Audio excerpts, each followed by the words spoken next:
ಶ್ರೀ ಗುರುಭ್ಯೋ ನಮಃ. ಶ್ರೀ ಪರಮ ಗುರುಭ್ಯೋ ನಮಃ. ಶ್ರೀಮದ್ ಹನುಮದ್ವೀಪ ಮಧ್ವಾಂತರತ ರಾಮಕೃಷ್ಣ ವೇದವ್ಯಾಸಾತ್ಮಕ ಶ್ರೀ ಲಕ್ಷ್ಮೀ ಹಯಗ್ರೀವಾಯ ನಮಃ.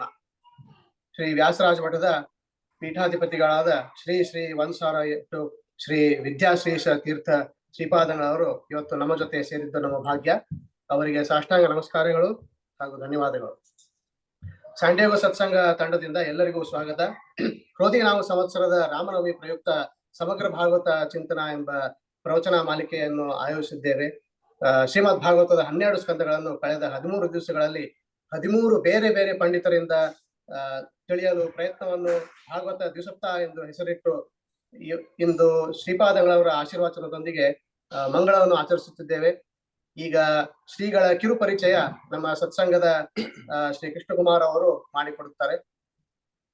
ನಮಸ್ಕಾರ. ಶ್ರೀ ಗುರುಭ್ಯೋ ನಮಃ. ಪರಮ ಗುರುಭ್ಯೋ ನಮಃ. ಶ್ರೀಮದ್ ಆನಂದ ತೀರ್ಥ ಭಗವತ್ಪಾದಾಚಾರ್ಯಭ್ಯೋ ನಮಃ. ಪೂಜ್ಯ ಶ್ರೀಪಾದಂಗಳವರ ಅಡಿದಾವರಿಗಳಲ್ಲಿ ನಮನ ಸಲ್ಲಿಸುತ್ತಾ ಅವರ ಪರಿಚಯ ಮಾಡಿಕೊಡುವುದು ಇವತ್ತು ನನ್ನ ಪಾಲಿಗೆ ಬಂದ ಭಾಗ್ಯ. ಶ್ರೀಗಳ ಪೂರ್ಣ ಪರಿಚಯ ಮಾಡಿಕೊಡ್ಬೇಕೆಂದರೆ ಗಂಟೆಗಟ್ಟಲೆ ಬೇಕಾಗುತ್ತದೆ. ಆದರೆ ಅವರ ಒಂದು ಸಂಕ್ಷಿಪ್ತ ಪರಿಚಯವನ್ನ ನಾನು ಇಲ್ಲಿ ಮಾಡಿಕೊಡಲು ಪ್ರಯತ್ನ ಮಾಡ್ತೇನೆ.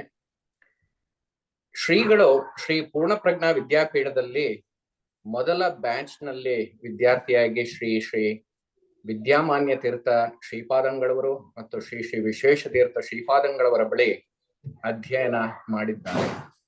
ಶ್ರೀಗಳು ಪೀಠಾಧಿಪತಿಗಳಷ್ಟೇ ಅಲ್ಲ, ವೇದಾಂತ ಶಿಕ್ಷಣದಲ್ಲಿ ಅಪಾರ ಅನುಭವ ಉಳ್ಳವರು.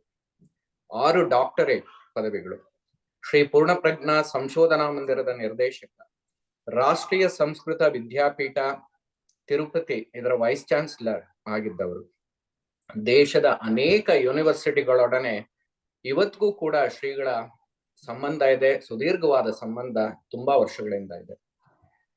ದೇಶದಲ್ಲಿ ಯಾವುದೇ ಪ್ರಮುಖ ವೇದಾಂತ ಗೋಷ್ಠಿಗಳು ನಡೆದರೂ ಶ್ರೀಗಳ ಸಾನ್ನಿಧ್ಯ ಬಯಸುವುದು ಅನೇಕರಿಗೆ ಸಹಜವಾಗಿದೆ.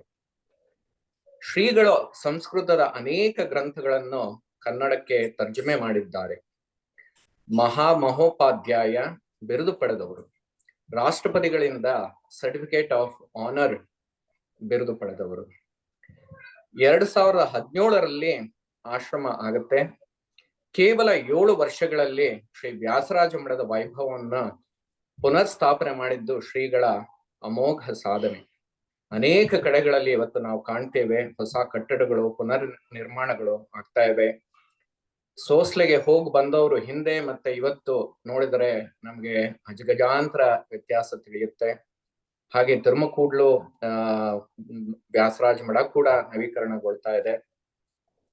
ಶ್ರೀಗಳ ಇನ್ನೊಂದು ಮಹತ್ತರ ಕೊಡುಗೆ ಅಂತಂದ್ರೆ ಶ್ರೀ ವ್ಯಾಸತೀರ್ಥ ವಿದ್ಯಾಪೀಠ ಕಳೆದ 7 ವರ್ಷಗಳಲ್ಲಿ ಸುಮಾರು 4 ವಿದ್ಯಾರ್ಥಿಗಳಿಂದ ಶುರು ಮಾಡಿ ಇವತ್ತಿಗೆ ಒಂದು 55 ವಿದ್ಯಾರ್ಥಿಗಳನ್ನ ಒಳಗೊಂಡ ವಿದ್ಯಾಪೀಠ ಇದು. ಈ ಬಾರಿ ಮೊದಲ ಬ್ಯಾಚ್ ನ ಸುಧಾಮಂಗಳ ಆಗ್ತಾ ಇದೆ ಜೂನ್ ನಲ್ಲಿ. ಇದೊಂದು ನಮಗೆಲ್ಲರಿಗೂ ಒಂದು ಹೆಮ್ಮೆಯ ಸಂಗತಿ. ಇಂತಹ ಶ್ರೀಪಾದಂಗಳವರು ನಮಗೆ ಒಂದು ಸಮಯ ಕೊಟ್ಟು ಈ ಆಶೀರ್ವಚನ ನೀಡ್ತಾ ಇರೋದು ನಮ್ಮೆಲ್ಲರ ಭಾಗ್ಯ ಅಂತ ನಾನು ಭಾವಿಸ್ತೇನೆ. ಶ್ರೀಗಳ ಒಂದು ವಿಷಯ ಪ್ರಸ್ತಾವನೆ ಮಾಡ್ತೀನಿ ಇವತ್ತು ಆಶೀರ್ವಾಚನಕ್ಕೆ, ನಿಮ್ಮ ಅಪ್ಪಣೆ ತೆಗೆದುಕೊಂಡು.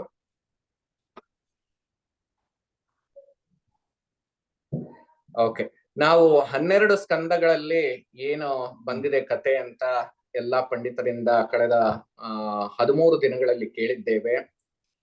ಭಾಗವತ ಶ್ರವಣ ಜೀವನದ ದೃಷ್ಟಿಕೋನವನ್ನೇ ಬದಲಿಸುವಂತಹುದು.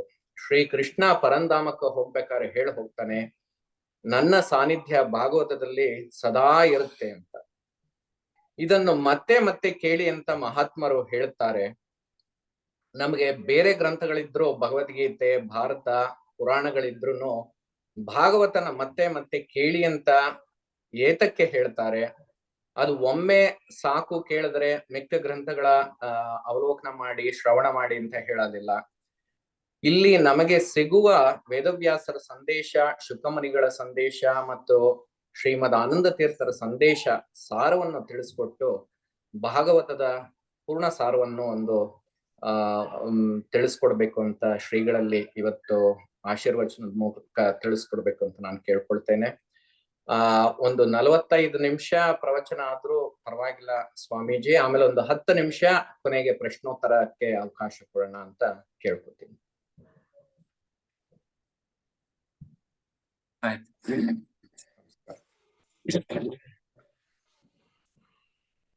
ಶ್ರೀ ಗುರುಭ್ಯೋ ನಮಃ. ಹರಿ ಓಂ. ಜನ್ಮಾದ್ಯಸ್ಯ ಹೇತೋನ್ಮಯಾದಿಗರುದತ್ತಾರ್ಥೇಷ್ವವಿದ್ಯಸ್ವರಾಟ್ येने ब्रह्महृदाय आदिकवये मुह्यन्ते यं सूरयः तेजो वाग्मृतां यथा विनिमयो यत्र सर्गो वशा धाम्ना स्वेन सदा निरस्तकुहकं सत्यं परं धीमहि.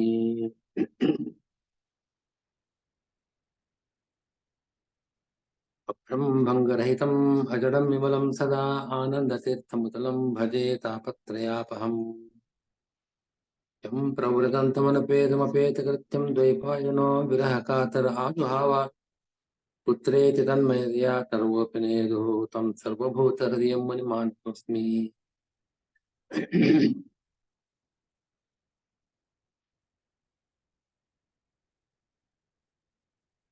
ಈ ಚೈತ್ರ ಮಾಸದ ರಾಮನವಮಿ ಸಂದರ್ಭದಲ್ಲಿ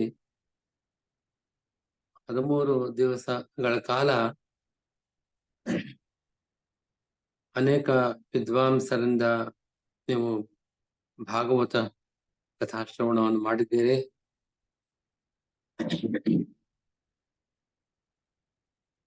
ಭಾಗವತ ಅದಕ್ಕೆ ಪ್ರಾಶಸ್ತ್ಯ ಏನು ಅಂತ ಅನ್ನೋದನ್ನು ಈಗಾಗಲೇ ನೀವು ಆ ಭಾಗವತ ಶ್ರವಣ ಮಾಡಿದಾಗ ನಿಮಗೆ ಸ್ಪಷ್ಟವಾಗಿದೆ.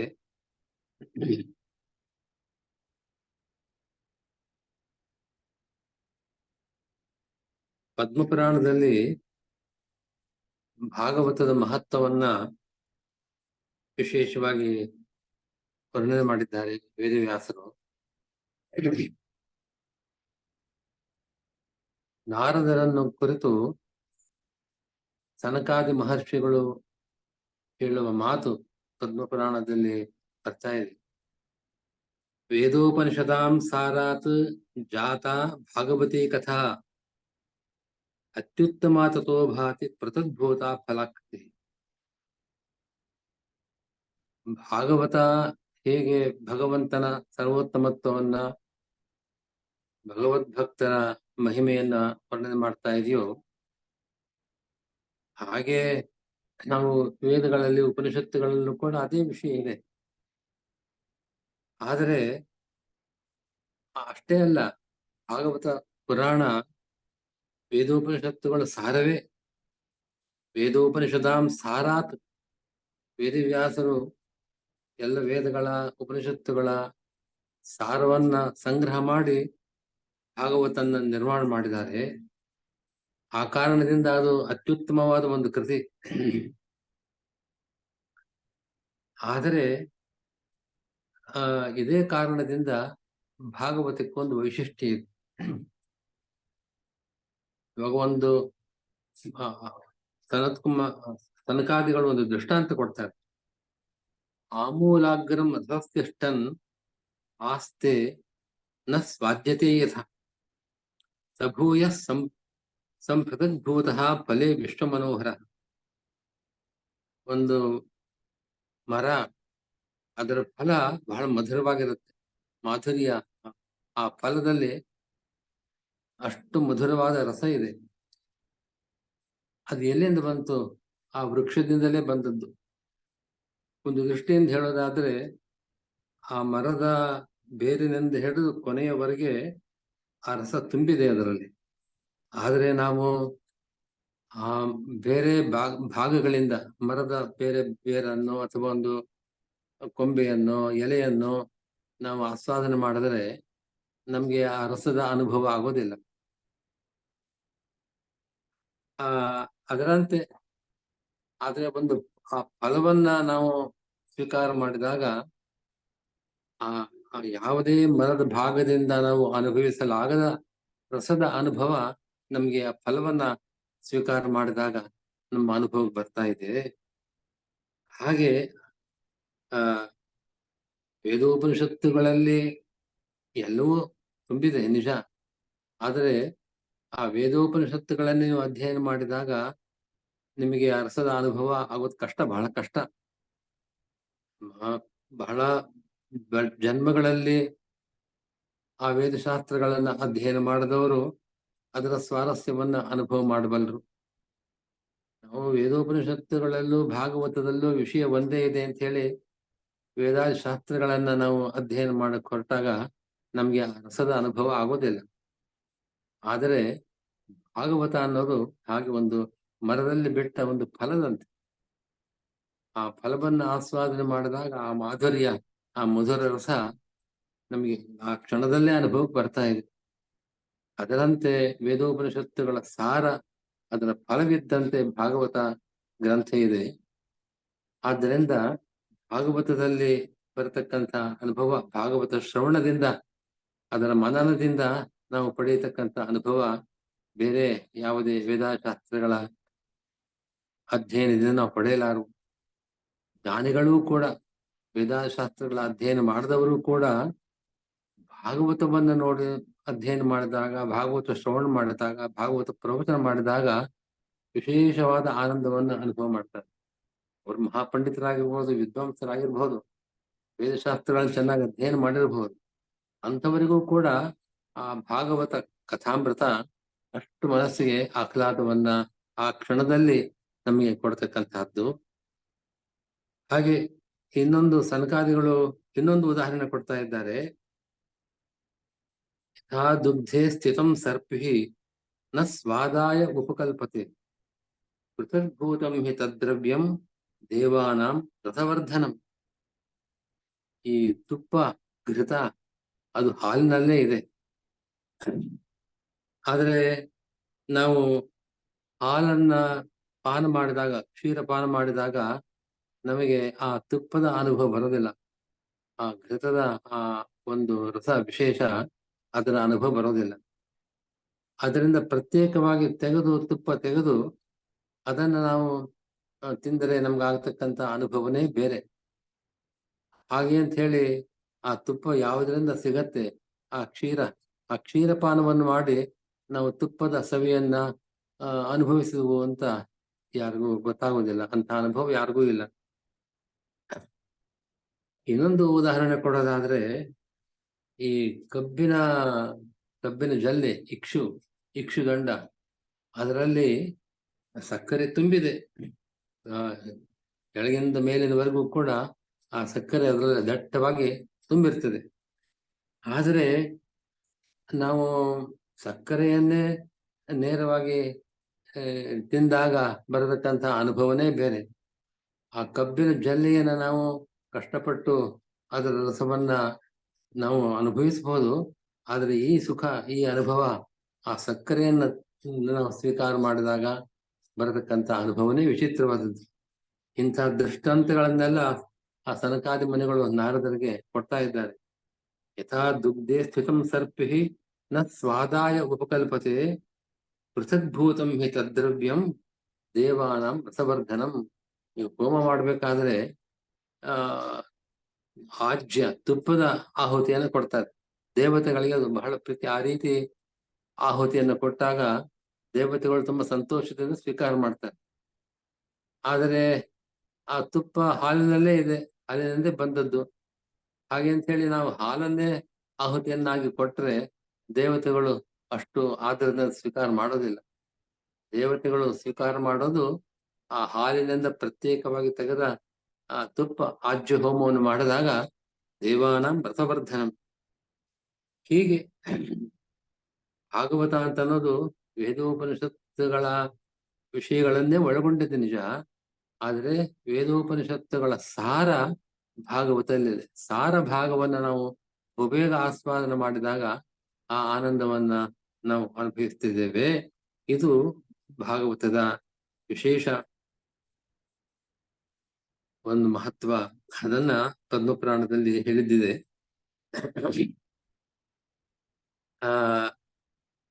ಈ ಭಾಗವತ ಕಥೆಯನ್ನ ಹಿಂದೆ ನಾರದರು ಗಂಗಾ ತಟದಲ್ಲಿ, ಹರಿದ್ವಾರದ ಸಮೀಪದಲ್ಲಿರತಕ್ಕಂತ ಒಂದು ಸ್ಥಳ, ಆನಂದ ಅಂತ ಒಂದು ಸ್ಥಳ, ಗಂಗಾ ತಟ ಅಲ್ಲಿ ಮಾಡಿದ್ದಾರೆ ಅಂತ ನಾವು ಕೇಳ್ತೇವೆ. ಅಲ್ಲಿ ವಿಶೇಷವಾಗಿ ಭಾಗವತದ ಶ್ರವಣ ಮಾಡತಕ್ಕಂತ ಪದ್ಧತಿಯನ್ನು ನಾವು ಕೇಳ್ತೇವೆ. ಹಿಂದೆ ನಾರದರು ಆ ಭಾಗವತ ಪ್ರವಚನಕ್ಕಾಗಿ ಸನಕಾದಿ ಮುನಿಗಳು ಅವ್ರ ಜೊತೆಗೆ ಬಂದಿದ್ದಾರೆ. ಹಾಗೆ ಬಂದಾಗ ಭಾಗವತ ಕಥಾ ಪ್ರವಚನ ನಡೆಯುತ್ತೆ ಆ ಸ್ಥಳದಲ್ಲಿ ಅನ್ನೋದನ್ನ ಲೋಕದಲ್ಲಿ ಎಲ್ಲಾರು ಕೇಳಿದ್ದಾರಂತೆ. ಆ ಕಥಾಪಾನಕ್ಕೋಸ್ಕರವಾಗಿ, ಆ ಕಥಾಮೃತವನ್ನ ಸವಿಯೋದಕ್ಕೋಸ್ಕರವಾಗಿ ದೇವತೆಗಳೆಲ್ಲ ಅಲ್ಲಿ ಬಂದಿದ್ದಾರೆ. ಎಲ್ಲ ವಿಷ್ಣು ಭಕ್ತರು ಅಲ್ಲಿ ಸೇರಿದ್ದಾರೆ. ಭೃಗು, ವಸಿಷ್ಠ, ಚ್ಯವನ ಮೊದಲಾದ ಮಹರ್ಷಿಗಳು, ಮಹಾಜ್ಞಾನಿಗಳು, ತಪಸ್ವಿಗಳು ಅವರೆಲ್ಲರೂ ಬಂದಿದ್ದಾರೆ. ಭಗವಂತನೇ ಪರಶುರಾಮ ಮೊದಲಾದ ರೂಪದಲ್ಲಿ ವ್ಯಾಸರ ತಂದೆ ಪರಾಶರರು, ಇತರ ಮಹರ್ಷಿಗಳು, ಬ್ರಹ್ಮರ್ಷಿಗಳು ಅವರೆಲ್ಲ ಈ ನಾರದರು ಮಾಡತಕ್ಕಂಥ ಈ ಭಾಗವತ ಪ್ರವಚನವನ್ನು ಕೇಳಬೇಕು ಅಂತ ಬಂದಿದ್ದಾರೆ ಅಂತ ನಾವು ಈ ಪದ್ಮಪುರಾಣದಲ್ಲಿ ಕೇಳ್ತೇವೆ. ಗಂಗಾದಿ ತೀರ್ಥಗಳ, ಸಕಲ ತೀರ್ಥಗಳ ಸನ್ನಿಧಾನ ಅಲ್ಲಿ ಬಂದಿದೆ. ಎಲ್ಲ ಪರ್ವತಗಳು, ಕ್ಷೇತ್ರಗಳು, ಅದರ ಅಭಿಮಾನಿ ದೇವತೆಗಳೆಲ್ಲ ಅಲ್ಲಿ ಬಂದು ಸೇರಿದ್ದಾರೆ. ಹೀಗೆ ಒಂದು ವಿಶೇಷವನ್ನ ನಾವು ಕೇಳ್ತಾ ಇದ್ದೇವೆ. ಆ ಸಂದರ್ಭದಲ್ಲಿ ಭಾಗವತ ಮಹಿಮೆಯನ್ನ ಪದ್ಮಪುರಾಣ ಹೀಗೆ ಹೇಳ್ತಾ ಇದೆ. ಕಿಂ ಶ್ರುತೈ ಬಹುವಿಶಾಸ್ತ್ರೈ ಪುರಾಣೈಶ್ಚ ಭ್ರಮಾವಹೈ ಏಕಂ ಭಾಗವತಂ ಶಾಸ್ತ್ರಂ ಮುಕ್ತಿದಾನೇನ ಗರ್ಜತಿ. ನಾನಾ ಶಾಸ್ತ್ರಗಳಿವೆ. ವೇದವ್ಯಾಸರೇ 18 ಭಾಗವತವನ್ನು ಸೇರಿದಂತೆ 18 ಪುರಾಣಗಳನ್ನು ರಚನೆ ಮಾಡಿದ್ದಾರೆ. ಭಾಗವತ ಪುರಾಣವನ್ನು ಬಿಟ್ಟು ಉಳಿದ 17 ಪುರಾಣಗಳನ್ನ ಅದನ್ನ ಶ್ರವಣ ಮಾಡೋದಕ್ಕೆ ಅಂಥ ವಿಶೇಷ ಆಸಕ್ತಿಯಿಂದ ಅಂಥ ಜ್ಞಾನಿಗಳೆಲ್ಲ ಸೇರೋದು ಕಡಿಮೆ. ಅಂಥ ಎಲ್ಲರಿಗೂ ಕೂಡ ಆ ಶಾಸ್ತ್ರಗಳಿಂದ ಸರಿಯಾದ ಜ್ಞಾನ ಬರುತ್ತೆ ಅಂತ ಹೇಳೋಕ್ ಸಾಧ್ಯವಿಲ್ಲ. ಅನೇಕ ಸಂದರ್ಭಗಳಲ್ಲಿ ಆ ಶಾಸ್ತ್ರಗಳನ್ನ ಅಧ್ಯಯನ ಮಾಡಿದವರಿಗೆ, ಬೇರೆ ಪುರಾಣಗಳನ್ನು ಕೇಳಿದವರಿಗೆ ಭ್ರಾಂತಿ ಬರುವ ಸಂಭವನೆ ಇದೆ. ಯಾವುದೇ ಭ್ರಾಂತಿಗೆ ಅವಕಾಶವಿಲ್ಲದಂತೆ ಭಗವಂತನ ಮಹಿಮೆಯನ್ನ, ಭಗವಂತನ ಸರ್ವೋತ್ತಮತ್ವವನ್ನ ತಿಳಿಯಬೇಕಾದ್ರೆ ಭಾಗವತ ಪುರಾಣ ಒಂದೇ ನಮಗೆ ಅಂಥ ಒಂದು ಜ್ಞಾನವನ್ನ ಕೊಡಬಲ್ಲದು. ಭ್ರಾಂತಿಗೆ ಅವಕಾಶವಿಲ್ಲದೆ ಶಾಸ್ತ್ರದ ಸಾರವನ್ನ ನಾವು ತಿಳಿಯಬೇಕಾದರೆ ಭಾಗವತ ಬಿಟ್ಟು ಮತ್ತೊಂದಿಲ್ಲ. ಹಾಗೆ ಭಾಗವತಂ ಶಾಸ್ತ್ರ ಮುಕ್ತಿದಾನೇನ ಗರ್ಜತಿ. ಭಾಗವತವನ್ನ ಕೇಳದವರು ಮೋಕ್ಷವನ್ನು ಸರ್ವಥಾ ಮೋಕ್ಷ ಪ್ರಾಪ್ತಿಯಾಗತ್ತೆ, ಅವರಿಗೆ ಮೋಕ್ಷವಿಲ್ಲ ಅಂತಿಲ್ಲ. ಹಾಗೆ ಭಾಗವತ ಅದು ಗರ್ಜನೆ ಮಾಡ್ತಾ ಇದೆಯಂತೆ, ನಿಮಗೆ ಮುಕ್ತಿಯನ್ನ ನಾನು ಕೊಡ್ತೇನೆ ಅಂತ ಭಾಗವತವೇ ಗರ್ಜನೆ ಮಾಡಿದಂತೆ ಇದೆ. ಆ ರೀತಿಯಾದದ್ದು ಭಾಗವತದ ಮಹತ್ವ. ಪದ್ಮಪುರಾಣದಲ್ಲಿ ವಿಶೇಷವಾಗಿ ಹೇಳ್ತಾರೆ, ಕಥಾ ಭಾಗವತಸ್ಯಾಪಿ ನಿತ್ಯಂ ಭವತಿ ಯದ್ಗೃಹೇ ತದ್ಗೃಹಂ ತೀರ್ಥರೂಪಂ ಹಿ ವಸತಾಂ ಪಾಪನಾಶಂ. ಭಾಗವತ ಶಾಸ್ತ್ರದ ಪ್ರವಚನ, ಭಾಗವತ ಪ್ರವಚನ ಯಾರ ಮನೆಯಲ್ಲಿ ನಿತ್ಯವೂ ನಡೀತಾ ಇದೆ, ಆ ಒಂದು ಮನೆ ಅದು ಒಂದು ಕ್ಷೇತ್ರ, ಒಂದು ತೀರ್ಥ ಕ್ಷೇತ್ರಗಳಿಗೆ ಸಮಾನವಾದದ್ದು. ಅಲ್ಲಿ ವಾಸ ಮಾಡತಕ್ಕವರಿಗೆ ಪಾಪಲೇಪವೇ ಇಲ್ಲ, ಸರ್ವ ಪಾಪಗಳು ನಾಶ ಆಗ್ತಾ ಇದೆ. ಅಶ್ವಮೇಧ ಸಹಸ್ರಾಣಿ ವಾಜಪೇಯಿ ಶತಾನಿ ಚ ಶುಕಶಾಸ್ತ್ರ ಕಥಾಯಾಶ್ಚ ಕಲಾಂ ನಾರ್ಹಂತಿ ಷೋಡಶಿ ಅಂತ ಮಹಾ ಯಾಗಗಳು, ಪ್ರಸಿದ್ಧವಾದ ಯಾಗಗಳಿವೆ. ಅಶ್ವಮೇಧ, ವಾಜಪೇಯ ಅಂತ ಇಂಥ ಯಾಗಗಳಿವೆ.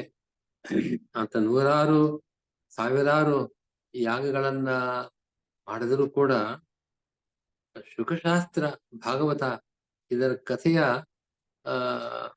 ಅದರ ಯಾವುದೇ ಒಂದು ಷೋಡಶೀಂ ಕಲಾಂ ಅಂತ ಒಂದು 16ನೇ ಒಂದು ಅಂಶದ ಫಲವೂ ಅದರಿಂದ ಸಿಗಲಾರದು. ಶುಕಶಾಸ್ತ್ರ, ಭಾಗವತ ಶಾಸ್ತ್ರಕ್ಕೆ ಅಂಥ ಒಂದು ಮಹತ್ವ ಇದೆ. ತಾವತ್ ಪಾಪಾನಿ ದೇಹೇಸ್ಮಿನ್ ನಿವಸಂತಿ ತಪೋಧನಾಃ ಯಾವನ್ನ ಶ್ರೂಯತೆ ಸಮ್ಯಕ್ ಶ್ರೀಮದ್ ಭಾಗವತಂ ನರೈಹಿ. ನಮ್ಮ ದೇಹದಲ್ಲಿ ನಾನಾ ರೀತಿಯಾದ ಪಾಪಗಳು, ನಾವು ನಮಗೆ ಭಗವಂತ ಜ್ಞಾನೇಂದ್ರಿಯಗಳನ್ನು ಕೊಟ್ಟಿದ್ದಾನೆ, ಕರ್ಮೇಂದ್ರಿಯಗಳನ್ನು ಕೊಟ್ಟಿದ್ದಾನೆ. ಈ ಇಂದ್ರಿಯಗಳ ಮೂಲಕವಾಗಿ ನಾವು ಎಲ್ಲಾ ಒಳ್ಳೆಯ ಕೆಲಸಗಳನ್ನೇ ಮಾಡ್ತೇವೆ ಅಂತ ನಿಯಮ ಇಲ್ಲ. ನಿಯಮ ಇಲ್ಲ ಅಂತ ಅಷ್ಟೇ ಅಲ್ಲ, ಬಹುತೇಕ ಪಾಪಕರ್ಮಗಳನ್ನೇ ಮಾಡತಕ್ಕವರು. ನಮಗೆ ಕೊಟ್ಟಿರತಕ್ಕಂತ ಕಣ್ಣು, ಕಿವಿ, ಇಂಥ ಇಂದ್ರಿಯಗಳು ಇಂಥ ಭಾಗವತ ಕಥೆಯನ್ನ ಕೇಳಬೇಕು, ಭಗವದ್ ಭಕ್ತರ ದರ್ಶನ ಮಾಡಬೇಕು, ಭಗವಂತನ ದರ್ಶನ ಮಾಡಬೇಕು, ತೀರ್ಥಕ್ಷೇತ್ರಗಳಿಗೆ ಹೋಗ್ಬೇಕು ಅನ್ನೋ ಬುದ್ಧಿ ನಮಗೆ ಬರೋದಿಲ್ಲ. ಬಹುತೇಕ ನಮ್ಮ ಇಂದ್ರಿಯಗಳೆಲ್ಲ ಪಾಪ ಕಾರ್ಯಗಳನ್ನೇ ಮಾಡ್ತಾ ಇದೆ. ಹಾಗಾಗಿ ನಮ್ಮ ದೇಹದಲ್ಲಿ ಎಷ್ಟು ಪಾಪಗಳು ಸೇರ್ಕೊಂಡಿವೆ ಅಂತ ಅನ್ನೋದು ನಮಗೆ ಅದರ ಒಂದು ಗಾತ್ರವನ್ನು ಹೇಳೋದಕ್ಕೆ ಸಾಧ್ಯವಿಲ್ಲ.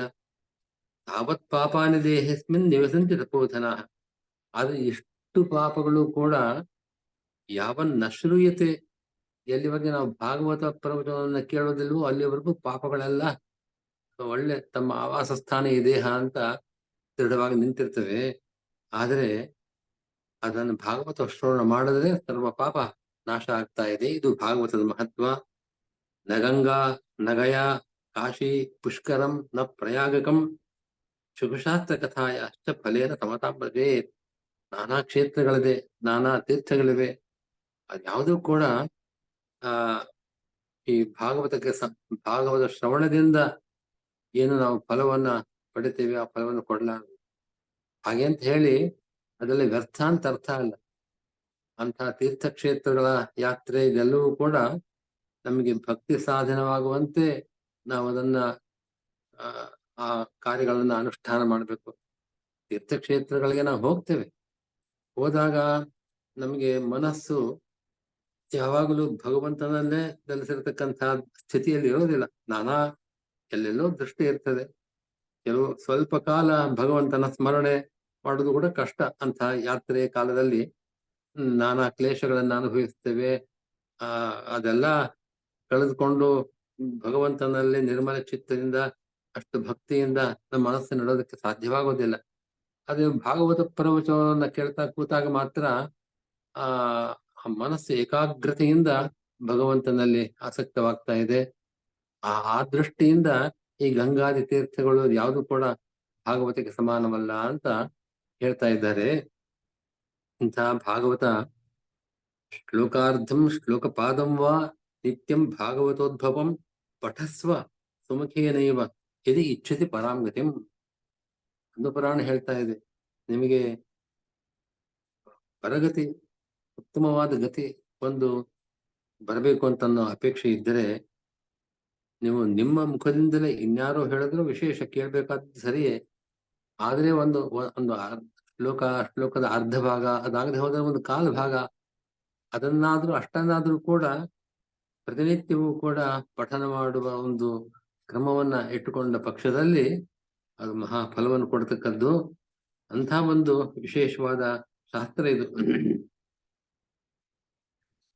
ಹೀಗೆ ಭಾಗವತದ ಮಹಿಮೆಯನ್ನ ನಾವು ಕೇಳ್ತಾ ಇದ್ದೇವೆ. ಈ ಭಾಗವತ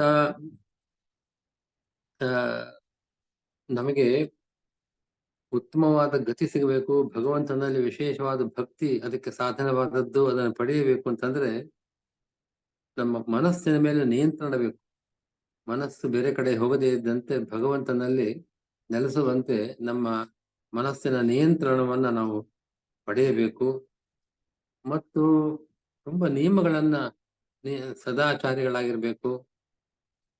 ನಮ್ಮ ಆಹಾರ ವಿಹಾರಗಳಲ್ಲಿ ಅಷ್ಟು ನಿಯಂತ್ರಣ ಬಿಟ್ಟುಕೊಳ್ಳದೆ ಹೋದ್ರೆ ಯಾವ ಉಪಯೋಗವೂ ಇಲ್ಲ. ಈ ಮನಸ್ಸನ್ನ ನಿಗ್ರಹ ಮಾಡ್ತಕ್ಕಂತಹದ್ದು ಶಾಸ್ತ್ರೋಕ್ತವಾದ ರೀತಿಯಲ್ಲಿ ನಿಯಮಾನುಷ್ಠಾನದಲ್ಲಿ ಆಸಕ್ತನಾಗಿರ್ತಕ್ಕಂತಹದ್ದು. ಇಂಥ ಒಂದು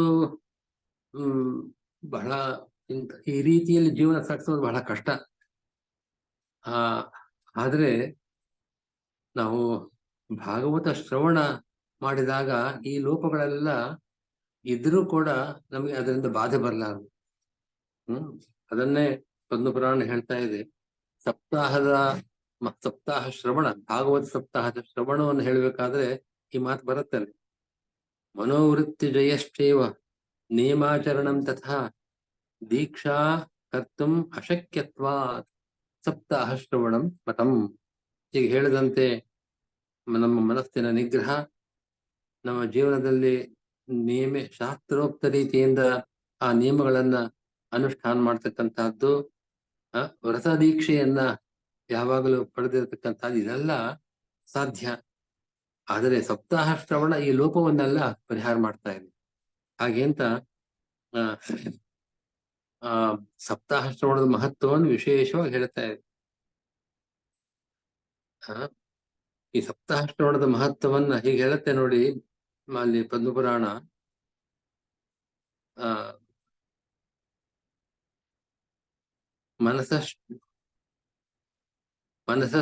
ಮನಸಃ ಅಜಯಾತ್ ರೋಗಾತ್ ಪುಂಸಾಂ ಚೈವ ಆಯುಷ ಕ್ಷಯಾತ್ ಕಲಿರ್ದೋಷಭೂತ್ವಾಚ ಸಪ್ತಾಹ ಶ್ರವಣ ಮತಂ. ಭಾಗವತ ಶ್ರವಣಕ್ಕೆ ಯಾಕಷ್ಟು ಮಹತ್ವ ಅಂತಂದ್ರೆ, ಈಗಾಗಲೇ ಹೇಳಿದಂತೆ ಮನಸ್ಸಿನ ಮೇಲೆ ನಿಗ್ರಹ, ಮನಸ್ಸಿನ ನಿಯಂತ್ರಣ ಮಾಡ್ತಕ್ಕಂಥ ಸಾಮರ್ಥ್ಯ ನಮಗಿಲ್ಲ.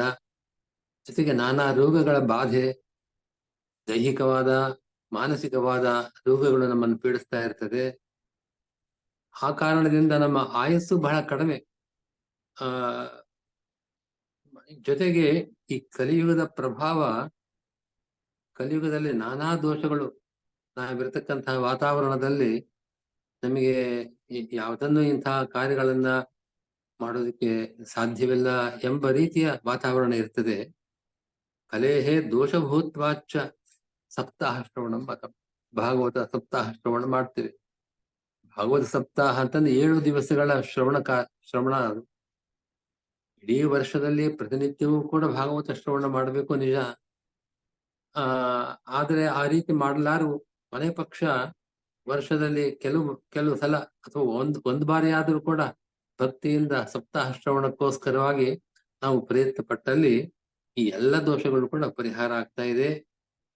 ಹೇಳ್ತಾರೆ ನೋಡಿ, ಯತ್ಫಲಂ ನಾಸ್ತಿ ತಪಸ ನಯೋಗೇನ ಸಮಾಧಿನ ಅನಾಯಾಸೇನ ತತ್ಸರ್ವಂ ಸಪ್ತಾಹ ಶ್ರವಣೆ ಭವ. ನಾವು ತಪಸ್ಸು ಮಾಡಿ ಯಾವುದೋ ಫಲವನ್ನು ಪಡಿಬೇಕು ಅಂತ ಅಪೇಕ್ಷೆ ಪಡ್ತೇವೆ. ಅದನ್ನ ಪಡೆಯೋದು ಕಷ್ಟ. ನಾವು ಯೋಗಾಭ್ಯಾಸದಿಂದ ಭಗವಂತನ ಧ್ಯಾನ ಮಾಡುವ ಮೂಲಕ ಸಮಾಧ್ಯವಸ್ಥೆಯನ್ನ ಪಡೆಯತಕ್ಕಂಥ ಯೋಗ್ಯತೆ ನಮ್ದಲ್ಲ. ಯಾಕೆಂತಂದ್ರೆ ಮನಸ್ಸು ಬೇರೆ ಕಡೆ ಹೋಗದೆ ಕೇವಲ ನಿರಂತರವಾಗಿ ಭಗವಂತನಲ್ಲಿ ನೆಲೆಸ್ತಕ್ಕಂತಹ ಸ್ಥಿತಿ ಆ ಸಮಾಧಿ ಅವಸ್ಥೆ. ಯಾವುದೂ ಕೂಡ ನಾವು ಯೋಚನೆ ಮಾಡಬಹುದಷ್ಟೇ ಹೊರತಾಗಿ ನಾವು ಅದನ್ನ ಪ್ರಯತ್ನ ಪಟ್ಟು ತಪಸ್ಸು ಮಾಡಿ ಅಥವಾ ಯೋಗಾನುಷ್ಠಾನದಿಂದ ವಿಶೇಷವಾದ ಧ್ಯಾನದಿಂದ ಭಗವಂತನನ್ನ ಬಳಸ್ಕೊಳ್ತೇವೆ, ಪಾಪ ಪರಿಹಾರ ಮಾಡ್ಕೊಳ್ತೇವೆ ಅಂತ ಬಹಳ ಕಷ್ಟ. ಆದ್ರೆ ಸಪ್ತಾಹ ಶ್ರವಣ ಅನಾಯಾಸವಾಗಿ ಯಾವುದೇ ನಮಗೆ ಹೆಚ್ಚು ಕ್ಲೇಶ ಕೊಡದೆ ಈ ಫಲಗಳನ್ನೆಲ್ಲ ಕೊಡತಕ್ಕಂಥದ್ದು ಭಾಗವತ ಶ್ರವಣ ಅಂತ ಹೇಳ್ತಾ ಇದೆ. ಅದು ಕೂಡ ಸಪ್ತಾಹ ಶ್ರವಣ. ನಮಗೆ ಪ್ರತಿನಿತ್ಯ ಹೆಚ್ಚು ಕಾಲ ಭಾಗವತ ಶ್ರವಣದಲ್ಲಿ ಮಾಡೋದು ಬಹಳ ವಿಶೇಷ ಫಲ ಇದೆ. ಅದಾಗದೇ ಇದ್ದಲ್ಲಿ ಸಪ್ತಾಹ ಶ್ರವಣವನ್ನಾದ್ರೂ ಮಾಡಿ ಅಂತ ಪದ್ಮಪುರಾಣ ಹೇಳ್ತಾ ಇದೆ. ಈ ಭಾಗವತ ಸಪ್ತಾಹ ವಿಧಿ ಅದನ್ನ ಪದ್ಮಪುರಾಣದಲ್ಲಿ ಹೇಳ್ಬೇಕಾದ್ರೆ ಈ ಶ್ಲೋಕ ಕೇಳಿ. ಯಜ್ಞಾತ್ ಗರ್ಜತಿ ಸಪ್ತಾಹ ಸಪ್ತಾಹೋ ಗರ್ಜತಿ ವ್ರತಾತ್ ತಪಸೋ ಗರ್ಜತಿ ಪರೋಕ್ಷೈಹಿ ತೀರ್ಥಾನ್ ನಿತ್ಯಂ ಹಿ ಗರ್ಜತಿ. ಈ ಶ್ಲೋಕದ ಅಭಿಪ್ರಾಯ ಹೀಗೆ, ಈ ಭಾಗವತ ಸಪ್ತಾಹ ವಿಧಿ ಅದು ಗರ್ಜನೆ ಮಾಡ್ತಾ ಇದೆಯಂತೆ. ಭಾಗವತ ಸಪ್ತಾಹವನ್ನು ಮಾಡಬೇಕು ಅಂತ ನಾವೇನು ಕೇಳ್ತೇವೆ, ಆ ಸಪ್ತಾಹ ವಿಧಿ ಅದೇ ಗರ್ಜನೆ ಮಾಡ್ತಾ ಇದೆ. ನೀವು ಯಾವುದೇ ಯಜ್ಞ ಮಾಡದೆ ಸಿಗದೆ ಇರತಕ್ಕಂತ ಫಲ ನಾನು ಕೊಡಬಲ್ಲೆ, ಅದೊಂದು ಯಜ್ಞಕ್ಕಿಂತ ನಾನು ಶ್ರೇಷ್ಠವಾದದ್ದು ಅಂತ. ಹಾಗೆ ನಾವು ಮಾಡ್ತಕ್ಕಂತ ವ್ರತ, ತಪಸ್ಸು, ತೀರ್ಥಯಾತ್ರೆ, ಧ್ಯಾನ ಎಲ್ಲದಕ್ಕಿಂತಲೂ ಹೆಚ್ಚು ಫಲವನ್ನು ಕೊಡತಕ್ಕದ್ದು ನಾನು ಅಂತ ಆ ಭಾಗವತ ಸಪ್ತಾಹ ಗರ್ಜನೆ ಮಾಡ್ತಾ ಇದೆ. ಅದ್ರ ಭಾಗವತ ಸಪ್ತಾಹದ ಗರ್ಜನೆಯನ್ನ ಇನ್ನೇನು ಹೆಚ್ಚು ಹೇಳೋ ಅವಶ್ಯಕತೆ ಇಲ್ಲ. ಇಂಬ್ರುವೋ ಗರ್ಜನಂ ತಸ್ಯ ರೇ ರೇ ಗರ್ಜತೆ ಗರ್ಜತಿ. ಅಷ್ಟು ಉಚ್ಚಧ್ವನಿಯಿಂದ ಆ ಭಾಗವತ ಸಪ್ತಾಹ ಆ ವಿಧಿ ಹೇಳ್ತಾ ಇದೆಯಂತೆ, ನನ್ನಷ್ಟು ನಾನು ಕೊಡುವಷ್ಟು ಫಲವನ್ನ ನಿಮಗೆ ಇನ್ಯಾವುದು ಕೊಡಲಾರದು ಅಂತ ಹೇಳ್ತಾ ಇದೆ. ಇಂಥ ಭಾಗವತ ಆ ಲೋಕದಲ್ಲಿ ಇದಕ್ಕೊಂದು ಇಷ್ಟು ಪ್ರಾಶಸ್ತ್ಯ ಯಾಕೆ ಅಂತ ಒಂದು ಪ್ರಶ್ನೆ ಬರ್ಬೋದು. ಅದಕ್ಕೆ ಆ ಈ ಪದ್ಮಪುರಾಣದಲ್ಲಿ ಶೌನಕಾದಿ ಮುನಿಗಳನ್ನು ಕುರಿತು ಸೂತರು ಹೇಳುವ ಮಾತಿದು. ಶ್ರೀಕೃಷ್ಣ ಪರಂಧಾಮಕ್ಕೆ ಹೋಗುವ ಸಂದರ್ಭ ಬಂದಾಗ ಭಾಗವತದಲ್ಲಿ ಬರತಕ್ಕಂತಹ ವಿಷಯ ಇದು. ಏಕಾದಶ ಸ್ಕಂದದಲ್ಲಿ ಉದ್ಧವರಿಗೆ ಕೃಷ್ಣ ಉಪದೇಶ ಮಾಡಿದ್ದನ್ನು ನಾವು ಕೇಳ್ತೇವೆ. ಆಗ ಉದ್ಧವ ಕೇಳಿದಂತೆ, ಇದುವರೆಗೂ ನೀನು ಈ ದ್ವಾಪರ ಯುಗದಲ್ಲಿ ಅವತಾರ ಮಾಡದಿ ದುಷ್ಟರ ಶಿಕ್ಷಣವನ್ನು ಮಾಡಿ ಅವ್ರನ್ನ ಸಂಹಾರ ಮಾಡಿ ಲೋಕರಕ್ಷಣ ಮಾಡಿದ್ದೀಯೇ. ಭಕ್ತರು ನಿನ್ನ ಅವತಾರದಿಂದ ರಕ್ಷಣೆಯನ್ನು ಪಡೆದಿದ್ದಾರೆ, ಎಲ್ಲ ಸರಿ. ಆದ್ರೆ ನೀನು ಈಗ ಪರಂಧಾಮಕ್ಕೆ ಹೋದ್ಮೇಲೆ ಮುಂದೇನು? ನೀನಿದ್ದಾಗ ನಮಗೆ ಯಾವ ಚಿಂತೆ ಇರಲಿಲ್ಲ. ಆದ್ರೆ ನಿನ್ನ ಅವತಾರ ಕಾರ್ಯವನ್ನು ಮುಗಿಸಿ ಪುನಃ ನಿನ್ನ ಸ್ಥಾನಕ್ಕೆ ನೀನು ಹೋದ್ಮೇಲೆ ಮುಂದೇನು? ಸದ್ಯದಲ್ಲೇ ಕಲಿಯುಗ ಹತ್ತಿರದಲ್ಲೇ ಇದೆ. ದ್ವಾಪರ ಯುಗದ ಕೊನೆಯ ಭಾಗದಲ್ಲಷ್ಟೇ ಕೃಷ್ಣ ಈ ಭೂಮಿಯನ್ನು ಬಿಟ್ಟು ಪರಂಧಾಮಕ್ಕೆ ಹೋದದ್ದು. ಆಗ ಕಲಿಯುಗ ಬರ್ತಾ ಇದೆ. ಕಲಿಯುಗದ ಪ್ರಭಾವ ಸಾಮಾನ್ಯವಾದದ್ದಲ್ಲ. ನೀನ್ ಯಾರನ್ನ ಸಂಹಾರ ಮಾಡಿದ್ಯೋ ಆ ದುಷ್ಟರೆಲ್ಲ ನಿನ್ನಿಂದ ಸಂಹಾರ ಪಡೆದು ಆ ಕಾಲದಲ್ಲಿ ಇಲ್ಲ ಅಂತಾದ್ರು ಅಂತ ದುಷ್ಟರು ಪುನಃ ಕಲಿಯುಗದಲ್ಲಿ ಹುಡ್ತಾರೆ. ಆ ದುಷ್ಟರ ಬಾಧೆ ಸಜ್ಜನರಿಗೆ ತಪ್ಪದ್ದಲ್ಲ. ಅವರು ಈ ದುಷ್ಟರ ಸಹವಾಸ ಅವರು ನಮಗೆ ದೈಹಿಕವಾಗಿ ಮಾನಸಿಕವಾಗಿ ನಮಗೆ ಕೊಡೋ ಕಷ್ಟಕ್ಕಿಂತಲೂ ಕೂಡ ಅವರ ಪ್ರಭಾವ, ಆ ದುಷ್ಟರ ಪ್ರಭಾವದಿಂದ ನಾವು ಇದೆಲ್ಲ ಮರೆತು ಬಿಡ್ತೇವೆ. ನಿನ್ನ ಉಪದೇಶವನ್ನೇ ನಾವು ಮರಿತಾ ಇದ್ದೇವೆ. ಸಜ್ಜನರು ಕೂಡ ಆ ದುರ್ಜನರ ಪ್ರಭಾವದಿಂದ ಅವರು ದುಷ್ಟರಾಗುವ ಸಂದರ್ಭಗಳಿದೆ. ಪುನಃ ಭೂದೇವಿ ಇಂಥ ಕ್ಲೇಶವನ್ನು ಸಹಿಸಲಾರದೆ ಭೂಭಾರ ಹೇಗೆ ಪರಿಹಾರ ಆಗುವುದು ಅಂತ ಚಿಂತೆಯನ್ನು ಮಾಡ್ತಕ್ಕಂಥ ಸಂದರ್ಭವಿದೆ. ಯಾರು ಕಾಪಾಡೋರು ಆ ಕಾಲದಲ್ಲಿ? ಕಲಿಯುಗದಲ್ಲಿ ಅಂತ ಸಜ್ಜನರನ್ನ ಕಾಪಾಡುವ ಬಗೆ ಹೇಗೆ? ಹಾಗೆ ಅಂತ ಉದ್ಧವ ನೀನು ಪರಂಧಾಮಕ್ಕೆ ಹೋಗ್ಬೇಡ, ಇಲ್ಲೇ ಇದ್ಬಿಡು ಅಂತ ಪ್ರಾರ್ಥನೆ ಮಾಡ್ತಾನೆ. ಆಗ ಕೃಷ್ಣ ಹೀಗೆ ಹೇಳಿದ್ದಾನೆ ಅಂತ ಭಾಗವತಲ್ಲಿ ನಾವು ಕೇಳ್ತೇವೆ. ಭಾಗವತ ಪುರಾಣ ರಚನೆಯಾಗಿದೆ. ವೇದವ್ಯಾಸರು ಭಾಗವತ ಪುರಾಣವನ್ನು ರಚನೆ ಮಾಡಿದ್ದಾರೆ. ನನ್ನ ಒಂದು ತೇಜೋಮಯವಾದ ರೂಪವನ್ನ ನಾನು ಆ ಭಾಗವತ ಪುರಾಣದಲ್ಲಿ ನಾನು ಇಟ್ಟಿದ್ದೇನೆ. ಭಾಗವತ ಒಂದು ಸಮುದ್ರ. ಆ ಸಮುದ್ರದಲ್ಲಿ ನಾನು ನನ್ನ ತೇಜೋ ರೂಪ ಸನ್ನಿಹಿತವಾಗಿರ್ತದೆ. ಆದ್ದರಿಂದ ಒಂದು ದೃಷ್ಟಿಯಿಂದ ನೋಡಿದ್ರೆ ಭಾಗವತ ಗ್ರಂಥ ಅದು ಕೃಷ್ಣನ ಒಂದು ಮೂರ್ತಿ. ಕೃಷ್ಣನ ಒಂದು ಮೂರ್ತಿ ಅದು. ಅದೊಂದು ಬೇರೆ ಪ್ರತೀಕಗಳಂತೆ ಶಿಲಾಮಯವೋ ಲೋಹಮಯವೋ ಆದ ಪ್ರತೀಕ ಅಲ್ಲ. ಅದೊಂದು ವಾಂಗ್ಮಯವಾದ ಪ್ರತೀಕ. ವಾಂಗ್ಮಯವಾದ ಪ್ರತೀಕದಲ್ಲಿ ಆ ಕೃಷ್ಣನ ಆ ಸನ್ನಿಧಾನ ವಿಶೇಷ ರೀತಿಯಿಂದ ಇರತಕ್ಕಂಥದ್ದು. ಅಂತ ಭಾಗವತ ಶ್ರವಣ ಮಾಡಿದ್ರೆ, ಪಠನ ಮಾಡಿದ್ರೆ, ಭಾಗವತ ಗ್ರಂಥವನ್ನ ದರ್ಶನ ಮಾಡೋದು ಸಾಕು. ಭಾಗವತವನ್ನ ನಮ್ಮ ಮನೆಯಲ್ಲಿಟ್ಟು ನಾವು ಪ್ರತಿನಿತ್ಯ ಮಾಡತಕ್ಕಂಥ ಒಂದು ಭಕ್ತಿಯಿಂದ ಮಾಡುವ ಅದರ ದರ್ಶನ ಪೂಜನ, ಇದರಿಂದ ನಮ್ಮ ಪಾಪಗಳು ಪರಿಹಾರವಾಗತ್ತೆ. ಹೀಗೆಲ್ಲ ಕೃಷ್ಣ ಆ ರೀತಿ ತನ್ನ ಸನ್ನಿಧಾನವನ್ನ ಭಾಗವತದಲ್ಲಿ ಇಟ್ಟಿದ್ದಾನೆ. ಆದ್ರಿಂದಲೇ ಭಾಗವತವ ಪುರಾಣ ಶ್ರವಣದಿಂದಾಗಿ ಇಂಥ ಫಲ ಸಿಗತಕ್ಕಂಥದ್ದು.